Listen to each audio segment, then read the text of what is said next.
Bonjour à tous, merci de nous suivre sur 2EF TV. On y va pour ce flash d'information.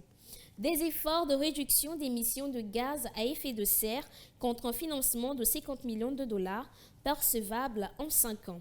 Ce sont les termes du contrat d'achat de réduction d'émissions que le Ghana vient de conclure avec le Fonds de partenariat sur le carbone forestier de la Banque mondiale.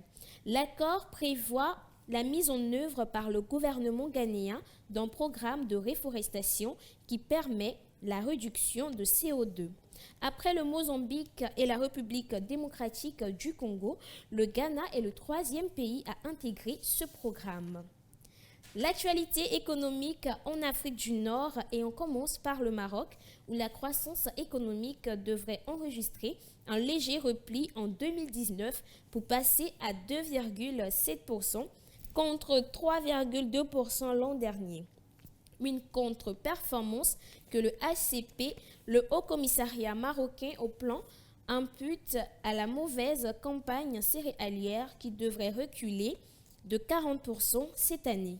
Le HCP prévoit cependant une relance de l'économie dès l'an prochain avec un taux de croissance du PIB qui dynamise des autres secteurs qui se situerait à 3,7%.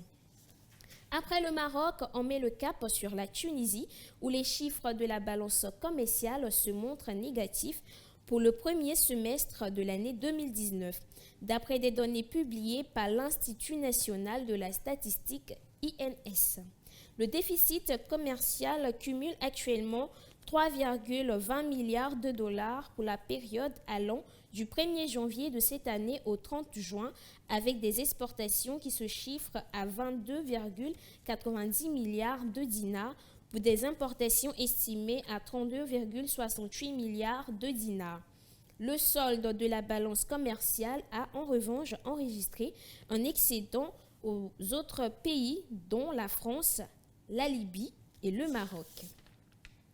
Ce mardi 9 juillet, les acteurs de l'enseignement supérieur et de la formation professionnelle étaient réunis à Abidjan pour réfléchir aux actions pouvant relever le niveau de la formation et améliorer le système d'employabilité des diplômés.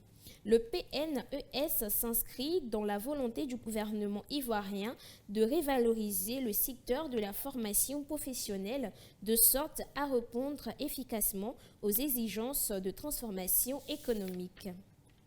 Ailleurs dans le monde, et on parle toujours d'enseignement supérieur, avec cet atelier organisé sur l'intelligence collaborative à Hanoï, au Vietnam, les 1er et 2 juillet dernier, des responsables d'universités du Vietnam et du Cambodge, une vingtaine au total, étaient réunis pour travailler sur des propositions de solutions aux États pour la résolution de problèmes environnementaux et sociaux.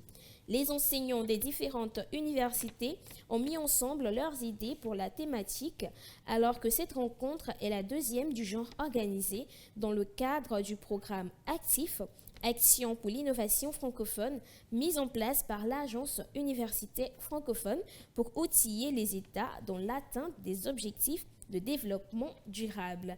Voilà, c'est tout pour ce flash d'information. Restez connectés sur 2EF TV. Au revoir.